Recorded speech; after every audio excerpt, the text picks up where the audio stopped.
It is the most important issue, in my view, in human history. It's not merely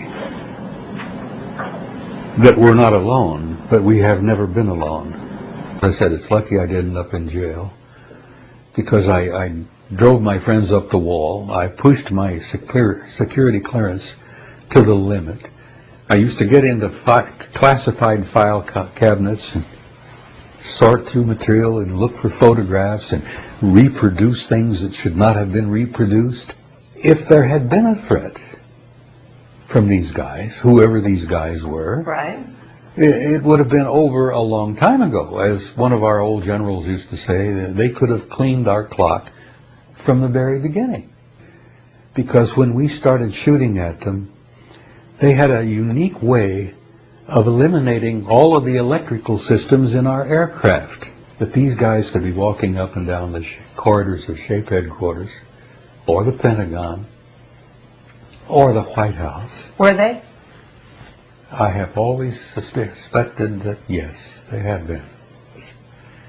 How do you tell Christian fundamentalists that that lovely man from Galilee 2,000 years ago was a part of that program? At me, and he went over to the vault and he pulled this thing out and he said, threw it on my desk, and he says, "Hey, this will wake you up. Read this." It was the assessment. I mean, he said when the old man read that story, or with that report, the assessment, he says it hit him like a truck, hit him like a ton of bricks. Mm-hmm.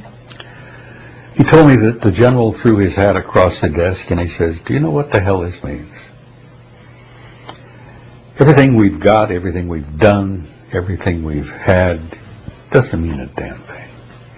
Monumental aggravation and frustration that the government had continued over all these years to lie to the people. A real hero, a real hero in a lot of people's eyes, because you came forward at a time and said, "I signed an oath, but, it doesn't matter. Come get me. I'm going to tell the truth because people need to know." I said it, and I'll say it again, and I shared it with Bill downstairs. I believed from the very beginning, and I still hold deep in my heart, that this is the greatest story in human history. This is a story of who we are, how we came to be here, what kind of a species we are, and where we're going. It is the most important issue, in my view, in human history. It's not merely that we're not alone, but we have never been alone. We have had what I have shared many times. We have had an intimate interrelationship with advanced extraterrestrial intelligence from the beginning of human history. And that is dynamite. And I've tried to share what I've learned, and I told Bill earlier, I will tell you what I've seen, what I've learned, and what I've concluded. And this will probably be, I really sincerely believe, that this will be my last interview. So I will share with you things that I strongly believe and strongly hold, that even today, it's the greatest story in human history. It involves who we are. It involves what we are as a species. It involves how we came to be. Now, for many, many years, I held to the view that once we could get this out, many of us who were military would say what we've seen, what we've learned, what we've concluded, experiences we've had personally.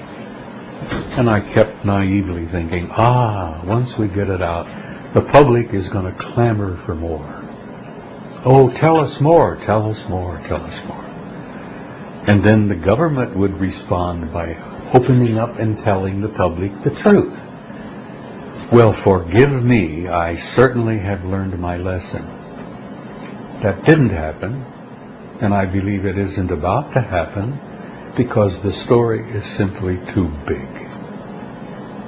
This involves our origins as a species, as a race.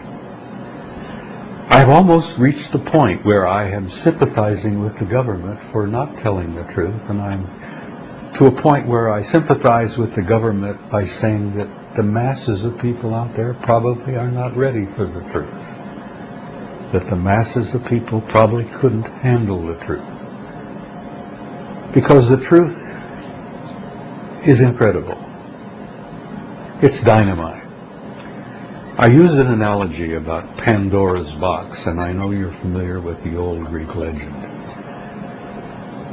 This alien issue, this extraterrestrial presence issue, is like Pandora's box. You can't open it just a tiny bit. You can't just tiny lift the lid and let just a little bit out. Because if you open the box, boom, everything's going to come out. The masses of people are going to demand more, more, more, and more, which I believe they have a right to. But that mass of information and fact is going to be earth-shaking, literally earth-shaking. Wouldn't you consider yourself something of an ordinary person? I mean, obviously you're fairly extraordinary. I've always felt of myself as a typical ordinary guy, yeah. All right. And you handle it.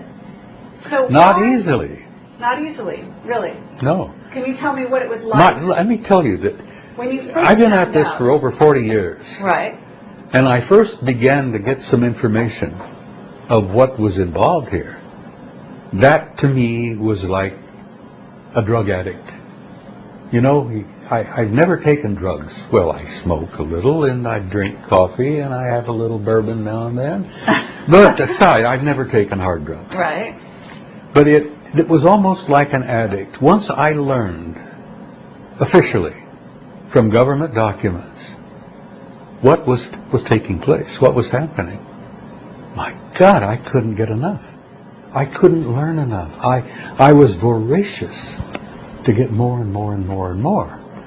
And I became a nuisance to my friends. It's a wonder that I was able to retire honorably without ending up in Fort Leavenworth, which is a disciplinary barracks, by the way.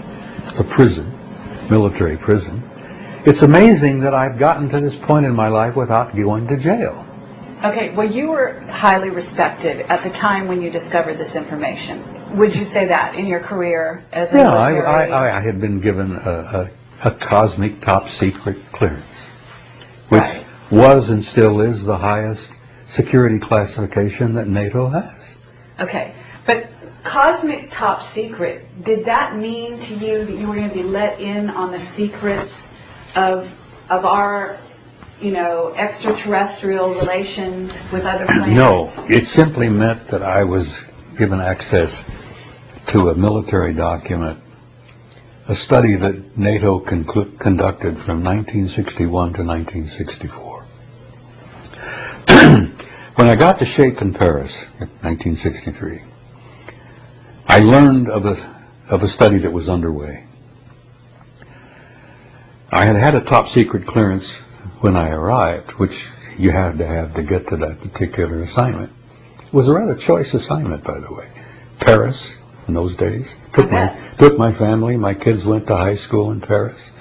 It was a choice assignment, and not everybody got that assignment. You were selected, and you were analyzed, and you had to have so many little pluses in your box to get that.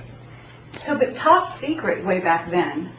Top secret. Were you naive? Did you have no idea No. when you first came across this information? I had